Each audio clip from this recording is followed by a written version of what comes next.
Assalamualaikum warahmatullahi wabarakatuh.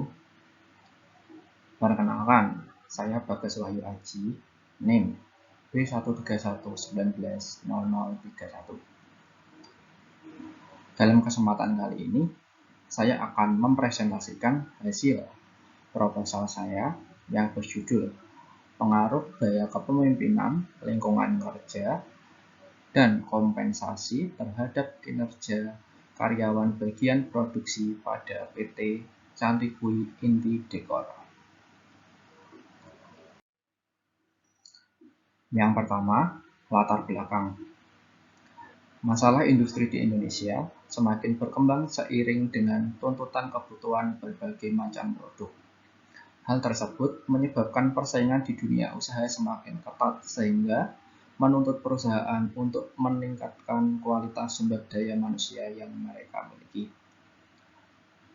Kinerja sumber daya manusia menjadi hal yang sangat penting dan harus diperhatikan oleh setiap perusahaan karena sangat berdampak pada kinerja keseluruhan sebuah perusahaan. Kinerja sumber daya manusia dalam sebuah perusahaan yang baik, maka kinerja keseluruhan perusahaan akan meningkat. Sebaliknya, jika kinerja sumber daya manusia dalam sebuah perusahaan buruk, maka kinerja keseluruhan perusahaan akan ikut menurun.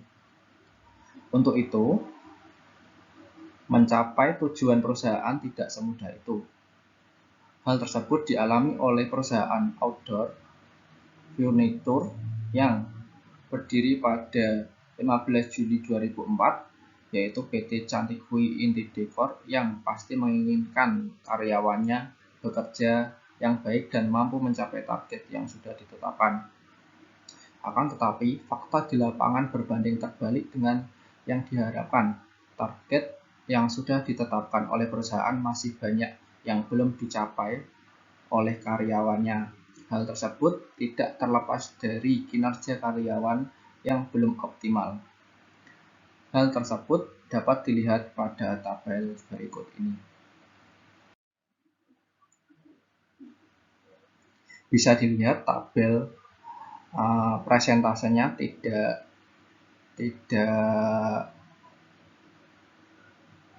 pasti ya. Ini ada menurun, ada meningkat, dan tidak konsisten. Berdasarkan tabel berikut menunjukkan PT Cantikui Inti Dekor mengalami pencapaian hasil yang belum tercapai target yang sudah ditentukan setiap bulannya. Target yang belum tercapai apabila terjadi terus-menerus akan berdampak tidak baik bagi masa yang akan mendatang. Target yang tidak tercapai pada tabel tersebut mengidentifikasikan kinerja karyawan PT Cantikui Inti Dekor bagian produksi belum optimal. Selanjutnya ada rumusan masalah. Yang pertama, bagaimana pengaruh gaya kepemimpinan terhadap kinerja karyawan? Yang kedua, bagaimana pengaruh lingkungan kerja terhadap kinerja karyawan?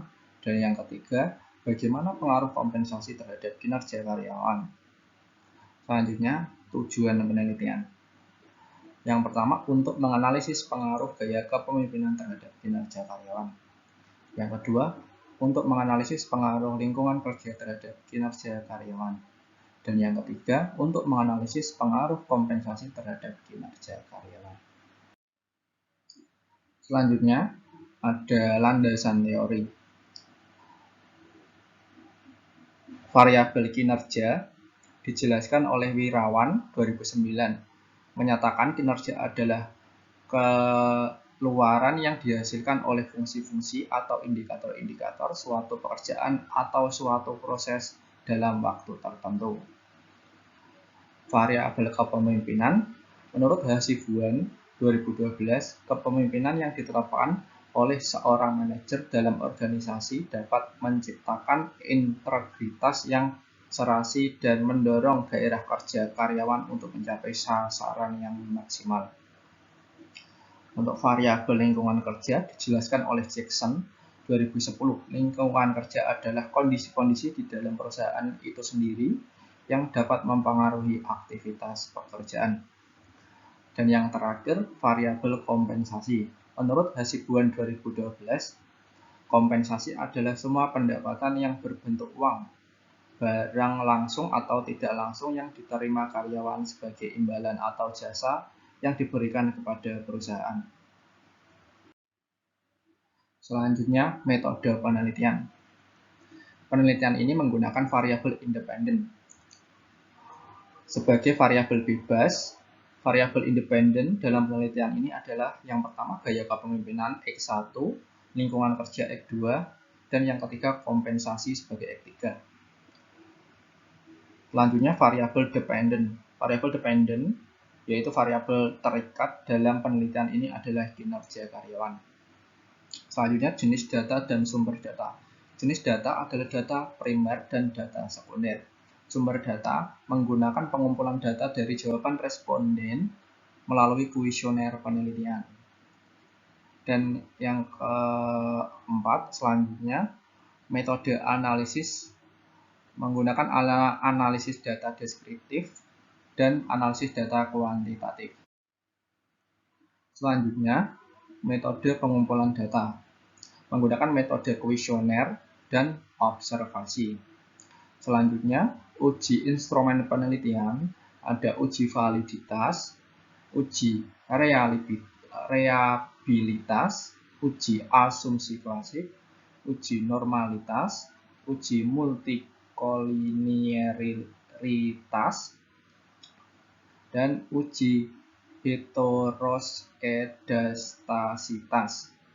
Selanjutnya, analisis regresi linier berganda. Selanjutnya uji T dan koefisien determinasi atau R2 dan yang terakhir uji F. Cukup sekian presentasi dari saya. Wassalamualaikum warahmatullahi wabarakatuh. Terima kasih, Pak.